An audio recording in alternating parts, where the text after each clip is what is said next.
जो होता है उसको इंग्लिश में स्पोर्ट्स कहा जाता है। स्पोर्ट्स मतलब खेल, तो खेल को खेल के तरह खेला जाना चाहिए। उसमें कोई जात पात, धर्म, गांव, घर, ऊंच नीच, काला गोरा नहीं होता है। खेल में सब एक हो जाता है। वहाँ सब जो बैर भाव है आपस में वो सब मिट जाता है। खेल के माध्यम से पूरी दुनिया एक परिवार की तरह है। आप जानते हैं क्रिकेट का खेल सिर्फ इंग्लैंड का खेल था, लेकिन 1930 में एक ऐसा खिलाड़ी भारत में पैदा हुआ जो वो जब बैटिंग किया तो कहा जाता है कि लग रहा है कि एक रोशनी आया पूरब की तरफ से, पूरब बने भारत, और पश्चिम की तरफ चला गया। तो इस ग्राउंड में बहुत सारे ऐसे खिलाड़ी हैं, हो सकता है कि वो आगे चल करके वो धोनी के तरह वो बड़े बड़े खिलाड़ी को आप फॉलो करके आगे बढ़ सके। खेल की दुनिया में बहुत बड़ा स्कोप है, जो पढ़ने लिखने में मन नहीं लगता है, अगर आपको खेल से लगाव है तो चेयरमैन साहब के रिप्रेजेंटेटिव यहाँ पर मौजूद हैं कि आपको ये मालूम होगा कि खेल को एडुकेशन की तरह, शिक्षा की तरह ले लिया गया है।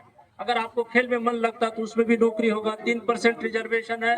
मैं सुनबरसा गांव के तमाम नौजवानों को और इस खेल खिलाने वाले जितने भी सहयोगी हैं, जितने भी वॉलेंटियर्स हैं, उससे आग्रह करूंगा कि आपस में मतभेद उत्पन्न नहीं होना चाहिए। जितने भी आपके खिलाड़ी लोग हैं, आपसे फिर पुनः हम अनुरोध करते हैं कि अगर कोई डिस्प्यूट हो, आप आपस में किसी तरह की कोई बात हो, तो उसको आप जो हमारी टीम है, जो लोग खेल को रिप्रेजेंट कर रहे हैं, उसके ऊपर छोड़ दें। अपने तरफ से किसी तरह का कोई मतभेद उत्पन्न नहीं होना चाहिए।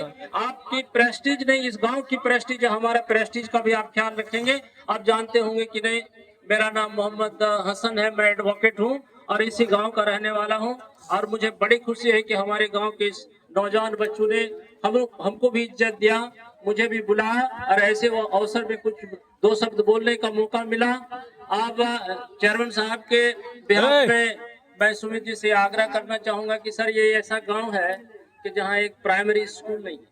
इस गांव में प्राइमरी स्कूल नहीं है और हम लोग लक्की हैं कि आप चेयरमैन हैं और यहीं से हैं और ये 7-8 पंचायत के हैं। हम लोग किस्मत वाले हैं और आपसे अनुरोध है इस अवसर पर कि आप अपना फुर्सत का टाइम निकाल करके इस गांव का और अच्छा से मुआयना करके, बड़ी आबादी है, एक प्राइमरी स्कूल का आप यहाँ पर किसी तरह से लिख करके आगे बढ़ाएंगे तो मुझे उम्मीद है कि निश्चित रूप से प्राइमरी स्कूल होगा। उसके लिए जो भी रिक्वायरमेंट है जमीन जगह का, वो हम लोग आपस में देने के लिए तैयार हैं। आप इस आग्रह को मेरा स्वीकार करें कि इस गांव वालों के विरोध, ये छोटा सा गांव है लेकिन यहाँ 7 एडवोकेट है, यहाँ पर 10 टीचर्स है हाई स्कूल में, इतने पढ़ाई लिखाई के क्षेत्र में आगे बढ़ते हैं और खेल में भी आगे बढ़ रहे हैं। ये बहुत बड़ी बात है। एग्जाम्पल के तौर पर इस इलाके में सुनबरसा बहुत तेजी से आगे बढ़ रहा है। जहाँ पर कोई सड़क नहीं था, आज तक प्राइमरी स्कूल नहीं है, लेकिन मैंने इसी गांव से पढ़ाई मकतब से शुरू कर बहुत दूर तक पहुंचा और भारत के कोने कोने में जाकर के मैंने अपना रिप्रेजेंटेशन दिया इस गांव के नाम से। और बड़ी खुशकिस्मती की बात है कि चेयरमैन साहब के तरफ से इतनी व्यस्तता के बाद ये टाइम दिए, इन्हीं बातों के साथ हुआ चाहता है। आप खेलिए, खूब अच्छा से खेलिए, अपना नाम रोशन कीजिए, हम आपके साथ हैं। अगर किसी वक्त राह चलते कहीं कोई जरूरत हो, खेल के मैदान में हो, कहीं पर हो, हम आपके साथ ही। बहुत बातों के साथ बहुत बहुत धन्यवाद। बहुत बहुत शुक्रिया। ये थे हमारे गांव के जनाब एडवोकेट जनाब हसन वकील साहब, जो हमारे बीच कुछ नसीहत कर रहे थे। इनके बातों पर हमको अमल करना है और इन्हीं की बातों से हमारे खेल को